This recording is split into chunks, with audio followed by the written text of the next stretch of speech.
Студенты горно-геологического техникума за плетение сетей взялись с большим энтузиазмом. Как только выдается свободное от учебы время, они берутся за дело.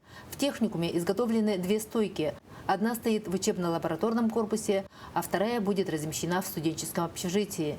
Ранее ребята ходили помогать в библиотеку, а сегодня это уже третьи сети, изготовленные руками ребят. Берем первый и третий конец гирлянды, провязываем и идем по диагонали. Из-за того, что у нас ячейки большие, мы делаем паучок, чтобы было гуще. Это делается легко, главное, чтобы было желание и время. Надеюсь, наши сети помогут нашим военнослужащим, и они поскорее вернутся домой.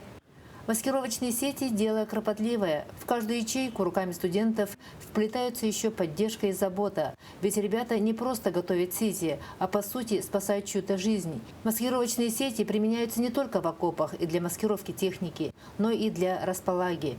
С начала СВО наш горно-геологический техникум помогает воинам-землякам. Мы собираем средства, проводим благотворительные ярмарки. И с начала этого года мы начали плести маскировочные сети. Для нас это очень важно, так как участниками СВО являются наши студенты, выпускники и сотрудники. Мы их очень ждем, желаем вернуться с победой.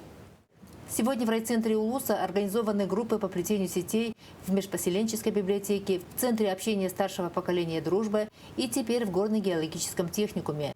Для всех волонтеров это вклад в общее дело. Ведь сейчас маскировочные сети чрезвычайно нужны в зоне проведения СВО, причем километрами. Мария Винокурова, Хандыга, Тамбонский район.